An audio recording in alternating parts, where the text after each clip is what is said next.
Tak ada yang berubah. Tahun 2020, kehidupan masih saja jauh dari berkah. Kesejahteraan masih jadi impian. Kata damai pun hanya ada dalam dongengan. Berbagai persoalan terus menghempit bangsa ini. Ekonomi bukan hanya sekedar krisis, tapi sudah jatuh ke lubang resesi. Apalagi ditambah musibah pandemi yang nyatanya gagal diatasi. Negara yang katanya gemah rimpah lo jenawi, kini kian tenggelam dalam utang yang mengerikan. Namun, ironisnya, angka 6.000 triliun lebih itu masih saja dianggap aman. It's okay, semua dalam kendali. Padahal di luar sana, rakyat hidup kian menderita. Resesi di tengah pandemi, atau tepatnya pandemi di tengah resesi, telah telak memukul sektor ekonomi real. Hingga rasionalisasi dan deindustrialisasi marak terjadi, dan rakyat pun kian kehilangan daya beli. Mereka akhirnya tidak peduli lagi akan bahaya pandemi, lantaran harus berjibaku mencari rezeki. Sementara penguasa malah berasik masuk membangun politik dinasti, dan di saat sama berusaha keras mengokohkan politik oligarki. Kekuasaan seperti inilah yang muncul maraknya asing-asing, sekaligus memacu tindak korupsi di lingkaran kekuasaan. Tak hanya di level kepala daerah, bahkan hingga level menteri. Dan tak hanya di proyek investasi, dana bansos pun tega disikat. Wajar jika Indonesia di 2020 ini kembali didaulat, menjadi 3 besar negara terkorup kelas dunia. Begitupun demokrasi makin menampakkan karakternya sebagai sistem politik besi. Terbukti di tahun ini persekusi ulama dan kriminalisasi ajaran Islam, terutama ide khilafah pun berlangsung kian masif. Label radikal dan teroris dengan mudah dilekatkan pada mereka yang kerap mengkritisi pemerintah dan lantang menyerukan perubahan ke arah Islam. Penguasa melakukan berbagai cara agar suara-suara kritis dan seruan-seruan ke arah Islam itu hilang terbungkam. Mulai dengan cara halus, membujuk mereka dengan harta dan kekuasaan, mengubah kurikulum dan merombak pelajaran sejarah, atau dengan cara menerapkan politik belah bambu sebagaimana direkomendasikan oleh Renkov, think tanknya negara penjajah. Bahkan cara kasar pun tidak sungkan dilakukan, seperti yang terjadi di detik-detik pergantian tahun ini.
wahyu ilahi.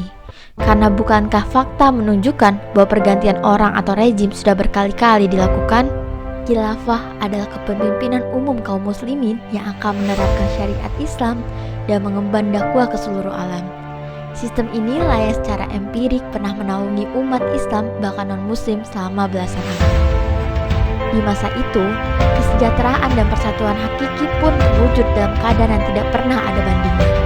Hingga umat Islam pun mampu tampil sebagai umat terbaik, memimpin peradaban cemerlang sekaligus menebar rahmat ke seluruh alam. Harapan dan peluang perubahan ke arah khilafah sesungguhnya sangat besar. Hanya saja, yang menjadi PR besar adalah bagaimana agar kadar pemikiran umat akan Islam itu tidak parsial dan pergerakan tidak pragmatis pada satu isu saja. Dan untuk bisa demikian, dibutuhkan upaya dakwah yang targetnya membangun kesadaran berupa dakwah pemikiran, yaitu fikriyah yang dilakukan secara berjamaah, yaitu jamiyah, sebagaimana yang dicontohkan baginda Rasulullah SAW, bukan dakwah fisik apalagi kekerasan, dan bukan dakwah fardiyah sendiri-sendiri yang tidak fokus arahnya.